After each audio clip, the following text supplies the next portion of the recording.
Is real estate dead? What are the costs involved in renting out a rental property? And can you make money off of it in 2025? In this video, I want to share some real numbers of what I have made or lost on my rental property. I own a one-bedroom apartment on the outside of West London. And I will preface this video by saying that this property was not bought for rental purposes.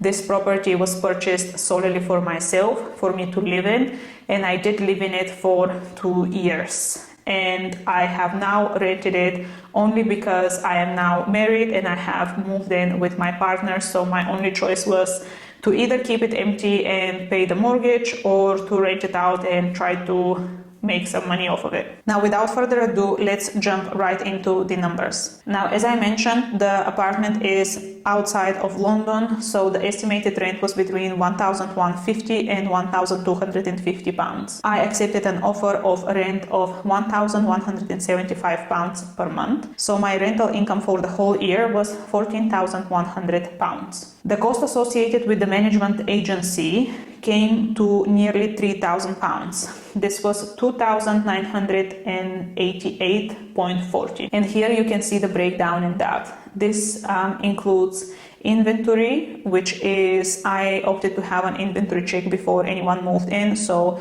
all of the appliances, all of the things that I had in the apartment, all the little crooks and crannies, they are checked, so when the tenant moves out, we can do a comparison report, and if anything was damaged or etc., it can be taken into account and charged to the tenant. Now, setup fee is the fee to do with creating the contract for the tenants and just all the admin that is in relation to the tenant and the contract and all of those fees. Compliance fees is the compliance with the law and all the checks and all the certificates.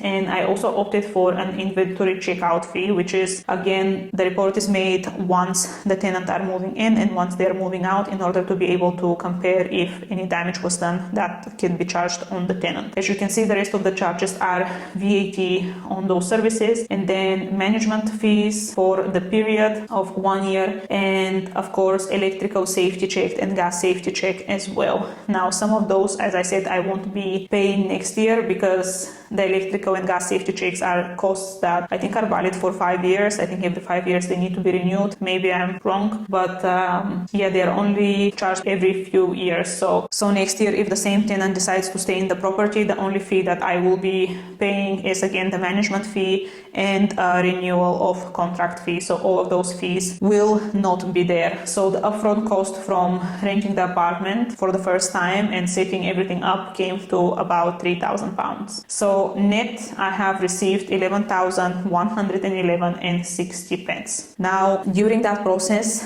in the first few months when the tenants moved in, I was also charged £100 for a plumber to be called out to check a leak in the property. So that brings us down to £11,011.60. Now, my mortgage cost for the year was £12,684, which is £11.57 per month. Now, as I mentioned before, this property was not bought with buy to let in mind. It was bought solely for myself. So the mortgage is pretty high because my interest is actually really high, is 5.5%. So that was the cost of my mortgage for a year. And because it's an apartment, I also am responsible for paying a service charge and ground rent. And the ground rent is £150 a year and the service charge comes to about £1,100. So net, I have lost £2,922.40, which comes to almost £245 loss a month. Now, this loss is predominantly because my interest is so high, and I am hoping that once I can remortgage and refinance, my interest rate will go down with at least 2 to 3%, which will already take away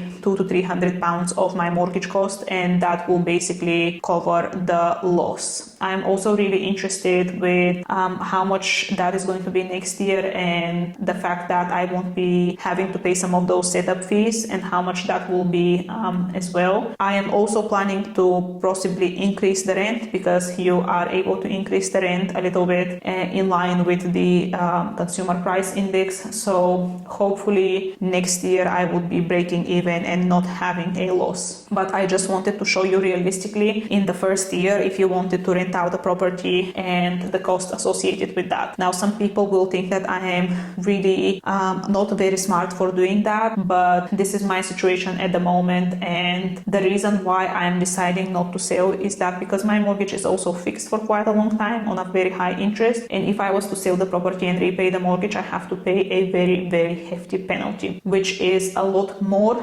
than the loss that I have made this year and I've had to cover myself. So I just wanted to show you this side of owning a property. And to finish this video, I want to give a few tips for when you are in a similar situation like me, where you have bought a property for yourself, but you might end up renting it out in the future due to different family situations and etc.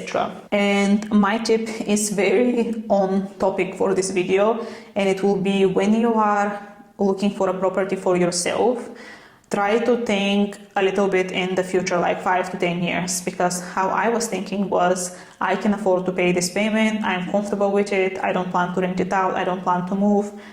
And yeah, however, life happens, I got married, I moved out, and now I need to rent it out, and I don't really have a lot of room to break even in the first year due to the associated costs. So when it comes to looking for a property for yourself, please do consider that a situation in your life may arise where you might need to move, you might decide to move, or you might be forced to move and to rent it out. So try to see if there is a wiggle room between what is the rental market in that area and for the size of property that you are about to buy, and what will be your mortgage payment. So always try to have a few £100 of wiggle room if possible. Obviously, this is a bit harder when it comes to apartment, because you do have to take into consideration ground rent and service charge, which is again an associated cost on top of your mortgage.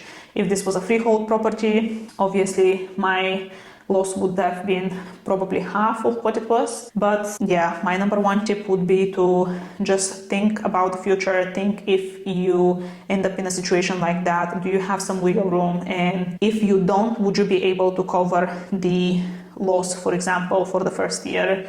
And if you have the wiggle room, then you might not even end up in a situation where you have to cover the loss. So just think of a scenario that this might happen to you, and are you ready? Are you prepared? Tip number 2 is to pick very carefully who will manage your property. Now, there would be many agencies approaching you, and I advise you to approach many agencies. They will value the rental value differently. They will have different plans on management, like maybe some will offer you to find the tenants and you do the management yourself. Some will offer a full package. Some will offer 15% of your rent. Some will offer 10. Some will give you first year discount, etc., etc. Definitely do a good research when it comes to the management, because you are paying quite a lot for a service, and sometimes you might end up disappointed when you don't get action or answers in a timely manner, which did happen to me as well. Do ask for opinion from other people that have rental properties with those companies. How are they? How is it working? And just really do your research when it comes to giving the security of your property in someone else's hands. And bonus tip number 3 would be to consider all the extra costs related to renting out the property. All of those fees, I was definitely not aware of that it will build up to literally £3,000 just to set it up to be rented out. Definitely do some research on all of those fees, and if you know that in the next 6 months you will be in a situation where you will have to rent out the property, maybe start to take some certificates in advance. So 1 month you can do a gas safety certificate, 1 month you can do the electric certificate, just so the cost does not build up on top of each other. And I do believe that if you decided to do these certificates by yourself, it will be cheaper as well. I was just really busy with other parts of my life, and I didn't have time to sort of reach out and organize and do individual and blah blah blah. So I just literally threw everything to the agency and asked them to do everything on my behalf, and this is why the cost is a little bit higher. But if you can take some of the preparation, you can definitely save some. You can definitely save on some of those costs for sure. Hope this gave you a little bit of insight of how much you can make or lose with a rental property that was not purposed for a rental property. Let me know if you have any rental properties and how is the market at the moment for you. I know a lot of real estate investors are selling off their portfolios. Let me know if this is the case for for you and if you want to learn anything extra when it comes to renting out a property.